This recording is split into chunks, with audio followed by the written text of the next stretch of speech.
Hi everybody, welcome to this episode of Prescott Gallery of Homes. I'm your host, Steve Irwin, and we have Kirsten Olsen, the marketing representative from Lawyers Title. Hi, Steve. And now is that representative or vice president, or what's the official title? What's in the name of a title, really? Seriously. I've been all of that. Right now, I'm just a rep. I'm good with the rep. Yeah. Just call me. Just call me. That's all I need. Yeah. And introduce our special guest. Today, I brought with me Patricia Lollar. Okay. And she is an escrow officer with our office over at Frontier Village. Now that Lollar, that's like dollar with an L though. Correct. Correct. Dollar sign. The dollar signs, all right, I like that. So, And Patricia's been doing this for 30 years. wow. Yes. And so you got Yes. you know, Tired. I was talking to some realtors on the show, and they've been licensed for over 30 years. Wow. And I said, well, I think you've been licensed over 30 years. And they said, no, I only say 20 because if I say 30, people think I'm older. I don't want to look I don't want to look I don't want to look that tired. Yeah. So Yeah. 20 plus years in the 20 business. plus years. A couple of decades. Three. To Three be decades. exact. I just finished my third decade. Yes. Excellent. And so, is what I find interesting is your work experience. You're at the county recorder's office. Yes. So that's got to give you some insight that a lot of escrow officers don't have. I know a lot about what the documents have to have on them or not have on them to get recorded properly. So it does help to know, and I know everybody that works in there too. So. Well, that makes it a little bit easier then. Yes. I used to work with Leslie when she was an escrow officer herself. Leslie Hoffman. Yes. Yeah. Okay, she's our County recorder. County recorder. And then you worked over at Development Services. Yes. What is developmental services? I'm Development sorry. services is everything inclusive, from your permitting, splitting property, getting a septic, building a house. Is that for everywhere in here, like Prescott and Prescott It's Valley? for the whole and Chino? county. So it's for the whole county. It's Okay. for unincorporated. Well, there's some areas that deal with, like the environmental unit deals with septics that are everywhere. Sure. Oh, I didn't know Permitting is county. that. Okay. Unincorporated Yavapai County. Right. Planning and zoning deals with the unincorporated areas too, as far as MLDs for splitting the property, something that comes up, you want to do something on your property that your zoning doesn't allow, you talk to a planner. That's right. And they say, what do you think? Can I do this? Can I not do this? Do I need to go before Board of Adjustments, Planning and Zoning? How do I accomplish my dream of my alpaca farm in the middle of downtown Prescott? I didn't know you did all that because I met Patsy and she was a title officer, so I'm like, wow, I don't know what some of these words that you're saying mean. So when yes. people call you and say, hey, I have a permit problem. I know a lot of people everywhere. Yeah. I've met people that work everywhere, so I know a little bit about a little bit. You know, when the last business building, commercial building we sold, we transformed it into a grocery store. Oh, really? A grocery store and a restaurant. Wow. The Aztec Grill. Oh, yes. Okay. Yes. Yeah, Jose. Great food. The food is, you know, he used to be the chef. He cooks chickens outside, and Yeah. you can smell them as you're on 69. They're wonderful. Chickens and peppers and so when Jose bought the building, we wrote the contract up, and we made an appointment with Development Services, and they had the fire department there, they had the health department, they had food handler people and building codes, and we pulled the map out of the building, and it was on septic. We had to do like an in-ground grease trap. I mean, it was extensive. Yes. And it was a 6-month thing. But because Development Services was able to meet with all the departments, we had a plan of action. Wow. And we started working, I think it was almost 6 months to the day that he opened. That's amazing, because that's really good to know, because we're starting to see a lot of Californians move over and starting businesses. Right. And I know that's a huge huge thing for some people, especially the planning and zoning portion. Yeah. Well, and you know, that the part that the realtor plays and all that is just finding the right location with the right traffic count and parking and all that. And if we know people, You're the people because you know all the connections now. I'm so glad you Who do I call? I'm so glad you work for us. if you know people that know people, then you're better off. So, but I also heard that you work for the tax assessor's office. I did. And so you know a little bit about taxes. I know a little bit about taxes. I did title transfer. So anytime a transaction closes, whether it be with a title company or some other way, Sure. they get copies of all of those deeds, and they have to change ownership on all of those. So I worked with them, and then I also, I have a question. yeah, When you're looking at those deeds, are you actually verifying that they can change ownership? yes, they do And that. the tax assessors, not just They- the recorders, the tax Right, assessors. the Really? assessor's office gets the Wow. copies of the deeds, and cartography part, you know, they Yeah. make sure, here's your legal description, they look at the legals, they split the property, they do all kinds of fun stuff over there. And then title gets the deeds to work, and so you put your information in, you look at your deed, John and Barbara own it, and they're selling it to, you know, Jim Bob. Jim, Bob, and Jill. And it's okay. So we take them off, put them on, and then if you find things where the title doesn't work, Yeah. then a letter goes out to them saying, you recorded a deed, something doesn't work, there's corrections. So they help them kind of get through that, tell them kind of what they need to do to get it fixed. So now, last week on the show, we talked about if a seller sells a house and they're under a property tax freeze, because maybe they're disabled Right. or widowed or something, Right. and a new buyer comes in, do you prorate the property taxes as what it should be or based upon what it was? And because I think that's handled a little bit differently. I had a client call me yesterday and said, hey, I got another tax bill that wasn't paid through my mortgage. And the only thing we can think of is that the seller, because it's not public knowledge when Right. someone's on a Right. tax freeze. Right. So we had, we didn't know. And so we suspect that's what happened. So it'd be interesting to see how different escrow companies do that. I think we'd base it off of the taxes, what's Yeah. actually showing, because we What's don't shown, know. Because we don't know, unless we call on every single escrow, we wouldn't Or know. unless the seller informed us. Right. Yeah. Right, Yeah. and sometimes, if it's an older seller, they probably don't Forgot. remember. Yeah. Yeah. Yeah. And I have a family member that's a widowed, and she hasn't paid any property taxes, and Oh my goodness. it never occurred to her. Oh, my But she got the goodness. widow exemption, Okay. and so got it down to 0 for her. So. That's nice. Yeah. Yeah. So, well, good to know. And so you're here to talk today about earnest money. Earnest money and good funds. Okay, and so maybe explain what those two things are. So earnest money is the money that the buyer puts down when we get the purchase contract. It's their good faith. We're going to buy your property. It's a dollar amount that they've agreed upon per the contract. Money needs to come to us when it's when escrow is being opened. Several ways they do that. A lot of times they'll send a check with the contract, or they'll say on the contract that they're going to wire the funds. We'll send them wire instructions. It comes in. Now, back in the day, I used to photocopy money, and we would take. I did that. Oh, You I did that. remember that. Yeah. Don't you use the $100 bills? Yeah. No, that's actually illegal. Apparently, yes, because we can Apparently. make our own now. Yes. They don't like that. Yeah. No. Oh, I remember that. Yeah, You remember that's that? you're actually dating yourself. Yes. Yeah. Yes. Now, explain to people what the earnest money amount should be or could be, or is there a set amount?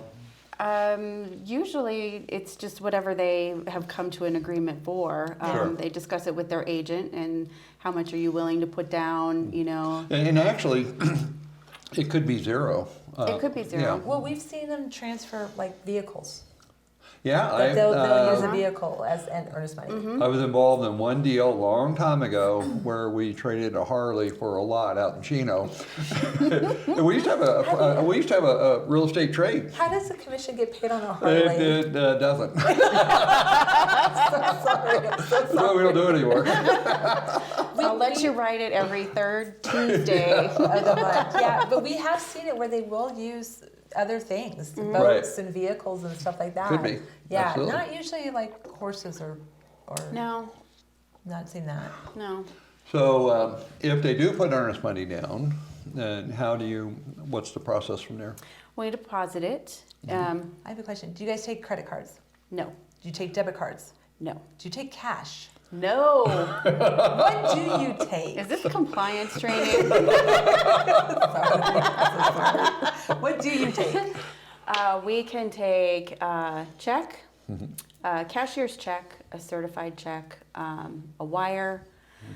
Each thing has its own time frame for when it is considered good funds.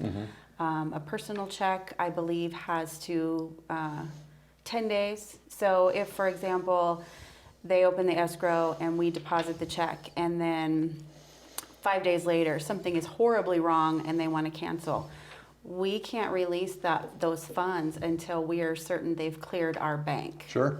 So we can't release that earnest money back to buyers, whomever is going to get it, until it's actually cleared our bank. A wire, completely different. Wire is money's like there. you just gave Yeah. me cash. Sure. Yeah, wire is just like you photocopied Yeah. the cash and gave it to me. Now, one of the things that has happened over the years, we've seen 2 instances of wire fraud.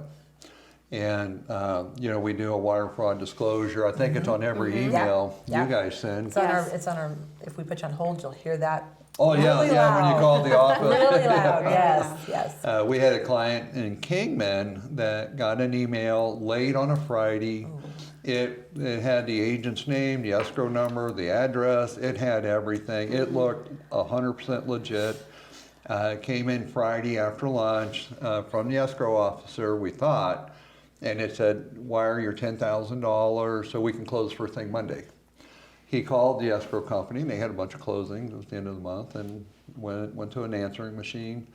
So he went to the bank, did the wire, and $10,000. And the escrow officer called him on Monday and said, "What are you talking about?" And that's when we found out the email address, the from email address was just off, just a little bit. We reported it to the FBI, sent them copies of everything. And they said once the wire hits the Federal Reserve, it's done. It's gone. You can't pull it back. You can't pull it back, and evidently it's hard to trace.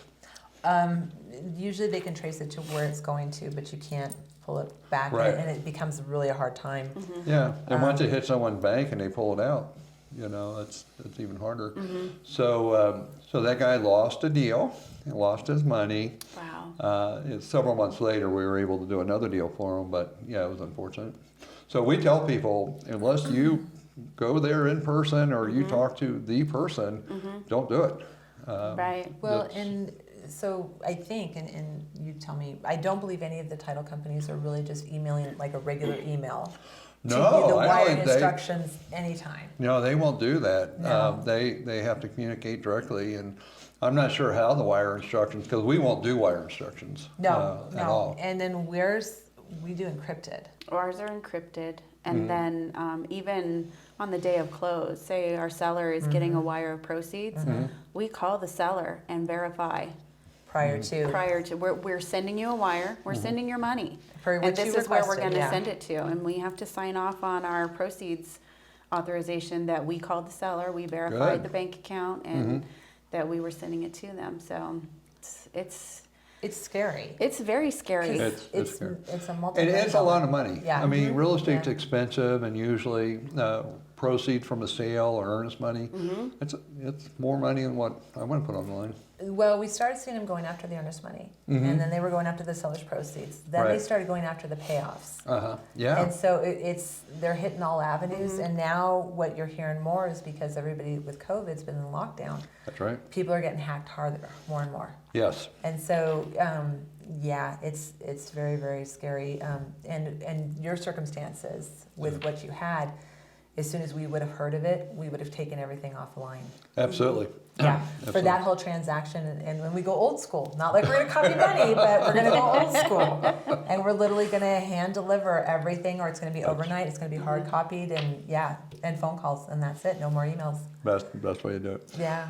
So sorry to get off Yeah, on we got that. sidetracked. Sorry. Yeah, sorry. So So good funds. What are actually defined good funds? Because if I was closing on a transaction, can I give you a personal check? you could give me a personal check if you wanted to wait another 10 days to close your escrow. So if I'm supposed to close today, I can't then. If you're closing today, it's got to be a cashier's check or a wire. What about certified funds? An official check, Yeah. an official check, you're supposed to wait 1 day Really? from the day that you deposit it. You're supposed to wait 1 additional day because there is that built in, for the good funds. But a cashier's check is as good as cash, is as good as a wire. Sure. Now, if I'm not in the state and I can't give you my earnest money, do I just leave it with my real estate agents? Or is there a way that if I need to, I can send it to you? Well, several ways. Agents do give us funds. They do deliver those to us, or On have behalf us of pick, their client? or Just out of their clarify. pocket. Yeah, Just because just they're clarifying this. just because they're sweethearts. I got this for you. Sorry, dear. That's not a So- policy in our office, but yeah, okay. Maybe somewhere else, yeah. So yes, they do leave checks with the agents Okay. for them to give us with the contract, or for us to go pick up the contract and pick up the funds. We do have a brand new program that's coming out, or it's actually out. We can use it. It's called Start Safe. Okay. And so we get the contract and we initiate this Start Safe program. And we send an email to the buyer, and it has them do some things, and it has them write their check. They take a picture of the check, front and back, and then it is electronically Yeah. deposited. Oh, excellent. The copies come to us, the copies of the check come to us.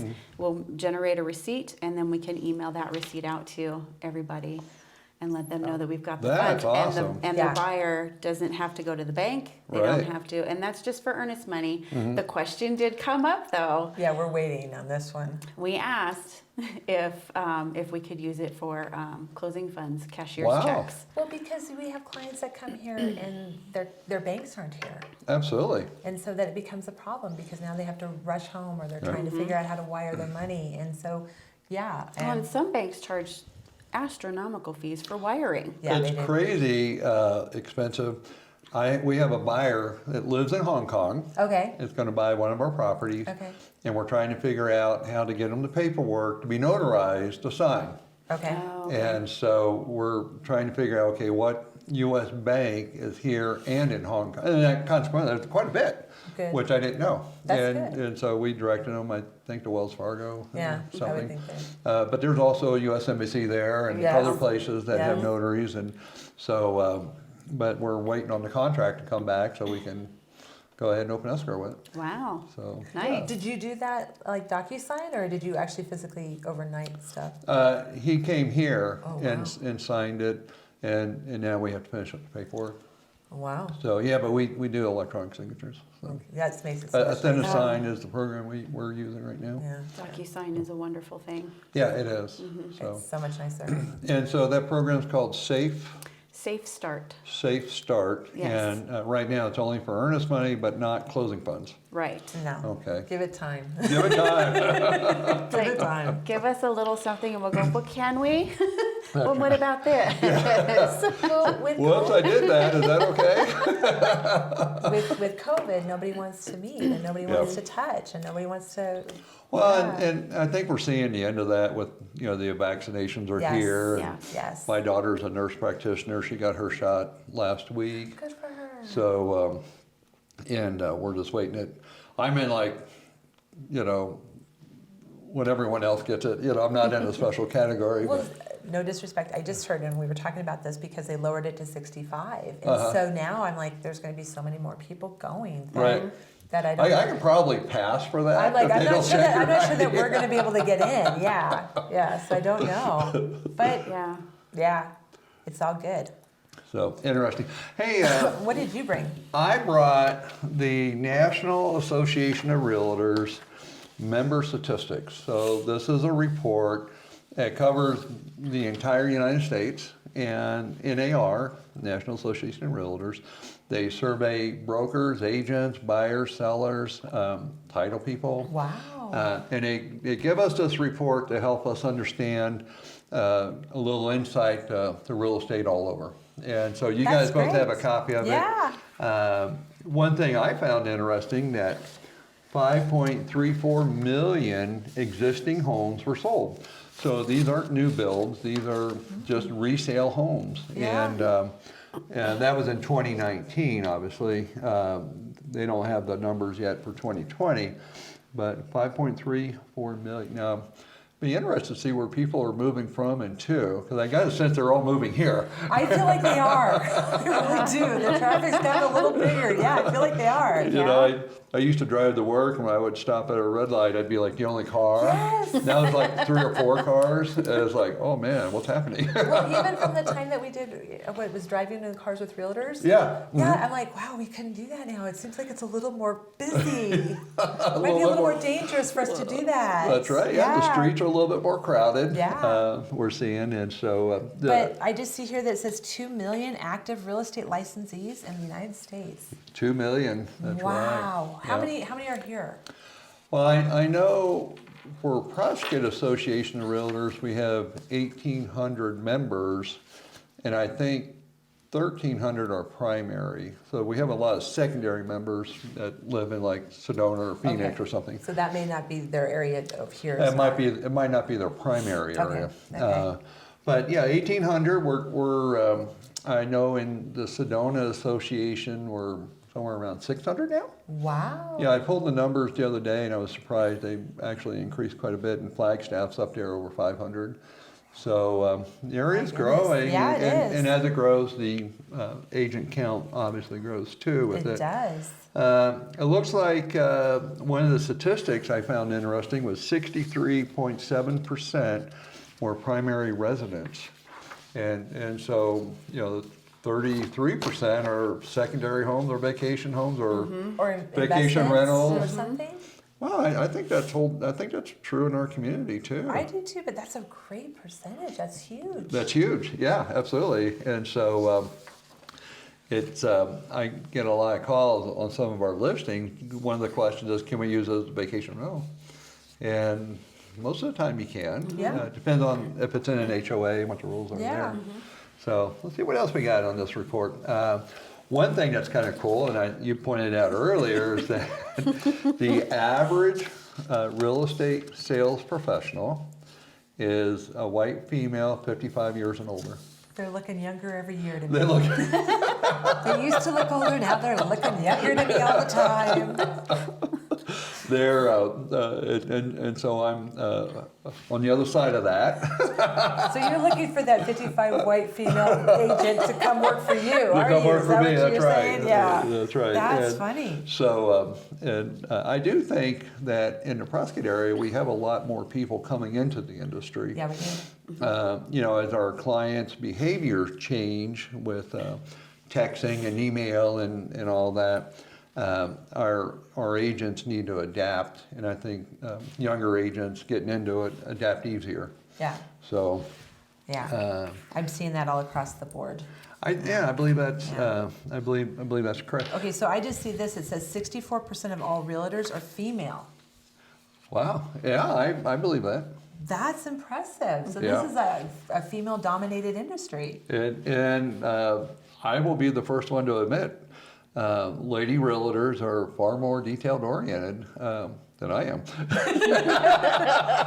Well, but that's, you know what, I was raised. We all have our strong points, right? Yeah, but I was raised that real estate was one of the best avenues to get into because you were an entrepreneur. That's you right. ran your own business. It was one of the cheapest ways to start your own business. Well, and it's one of the ways that you can get into it, and there's no limit. Yeah. I mean, literally, I think our top grossing agent last year was over $300,000 on their 1099, and then the second one was not too far below that. My goodness. And but we Females? also Were they females? they were they were females. One of them worked in Sedona, and so you know the average price in Sedona has gone up, yeah. Yes. and so there's almost no inventory over there Yeah. now. But that is true. But you know, a lot of people think that realtors are just wealthy people, and they're not. The average income nationwide is just under 50,000. Yeah. And so, and that's working 35, 40 hours a week. I can tell you as a broker, I don't work less than 50 hours a week, and many times a lot more. Yeah. So, That's hard. yeah, the job's not done when you go home, that's for sure. I was impressed by the education Yeah. because it basically was saying that they had some college, but mostly bachelor's degrees. I Yeah. didn't really. I mean, don't get me wrong. I know our agents seem very intelligent, and very smart, and so I'm like, now I know. No, you know what? Now I know why. Yes. So how do people find their agents? I think a vast majority is online. It's on the internet. Whether they search for a particular brokerage, which I don't think anyone does. I think most people start with, hey, I'm looking for a house in this area in this price range, and ultimately that leads to an agent, which is not really the best way to go. Is what we tell people is talk to your neighbors and talk to your friends. Yeah, I was gonna say. I thought maybe referring would be bigger. Yeah, I almost 100% of my business, I mean, just almost all of it is referrals. Well, and I'm thinking, with as long as you and I've been here, that's what we were raised with. Oh, is yeah. Right. Who do you know, and how do Who you? did this for you? Yeah, did you trust them? Kind of Well, and we, you know, this is a big topic in our office meetings and our training is where's the business come from? And I think that good solid business practices, doing a great job is probably the best source of referrals. And unfortunately, a lot of agents don't have that same mindset. But I can tell you, I've gotten business from clients because they say, hey, the neighbor told me to call you. That's the best thing. That is, Yeah. that is, and we typically resale. You know, the average house sells every 10 years, right? Right, So if I right. sell a client a house now, I'm pretty sure 10 years from now they're looking to upsize or downsize or grow a family or something, and we get a lot of that repeat business. And when we don't, we're okay with it, but we'll ask them. But I thought as a real estate agent, you wanted to get that repeat business. You do. You want to build that You know, that relationship. that database of friends and relationships. Yeah. Well, and you know, there's a particular mindset. We use the Buffini framework and referral, business by referrals, and it really does work. I mean, you have to be a good realtor. Yeah. You have to have good business practices Yeah. and make just like escrow officers, and you have your fans out there, Yes. and they go out and pass out our business cards and tell people about us. But yeah, a friend of mine's a golfer, and so when he goes, I typically pay his round of golf because he passes out my business cards when he's on the course. That's the $40. Yeah, that's Yeah. awesome. You know, I That's don't cheap mind. advertising. Yeah. Yeah. All right, and so here was an interesting statistic. It said the average home seller is in their mid-50s, and their median household income was a little over $100,000. Wow. I thought that was kind of interesting. That is. And home buyers, later on in the report, it says home buyers' median income was about $75,000. I believe. And so I just thought that was an interesting, because we do get a lot of people selling expensive homes in California. They come here, Yeah. you know, I tell people, you know, the interest rates are so low. Oh my gosh, they're incredible. Why would you pay cash for something? You know, well, I mean, you and- could invest it and go Yeah, somewhere and make else. more return on it. Yeah. That's right. Yeah. And so I So do you think this is still true? This typical home sold was on the market for 3 weeks. I would say that's probably true with True. our, because, you know, in my networking group, I have brokers, owner brokers in quite a few areas. I have 12 of them in my networking group that we meet twice a month with, and there's shortage. I mean, Florida, It's Reagan in Florida tells me they're just begging for stuff. Yeah. Got a broker in Massachusetts I network with, and they're short too. And we're critically short. I Yes. mean, 4 years ago we had 4,000 homes on the market. No, could you? Yeah, today I bet you we don't even have 400 homes on the market. Now, see, what we're being told is it's nationwide. Oh, it is. The inventory is low nationwide. And so, you know, I'm trying to wrap my head around it. Where are these buyers coming from? I mean, I don't know, because I'm not, if they're all primarily buying for themselves, I'm like, how many people need houses? Do we have this influx of people? Yeah, and is this a second house for them? I don't know. You know? I don't know. So I suspect because the rates are so low Yeah.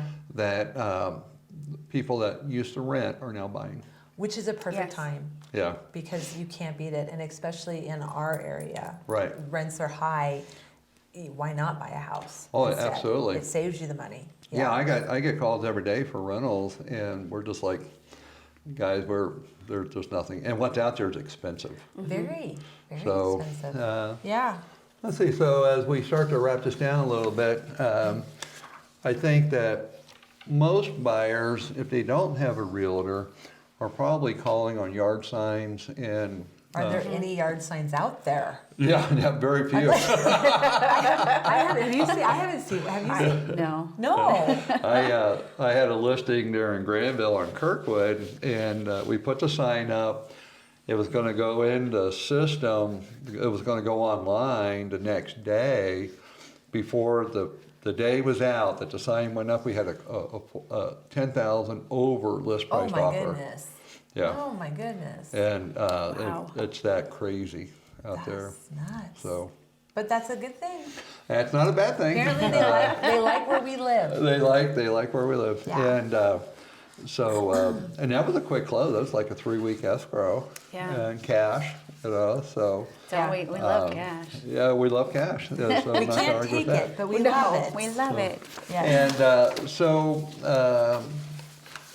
Patsy, tell us where your office is again. Our office is at 1871 State Route 69 Okay. in the Frontier Village Shopping Center. Right next to Starbucks and Applebee's. Yes. Well, I was getting ready to say, if you say Yes. Starbucks, people will know right where you're at. Yeah. It's, Starbucks, Applebee's, and then way over on the other side of the parking lot is Planet Fitness. yeah, that's right. Yeah. Are you a member of I that? am, actually. Yes, I am a member of Planet Fitness. So there. Well, congratulations. Well, congratulations on your affiliation with Lawyers Thank Title you. now. We're excited to have And her. yeah, you guys got Yeah. a new office member and Yes, everything. we're excited. So, well, guys, thanks for being on this episode. Absolutely. Thank Thank you. Thanks for tuning in. Have a great day.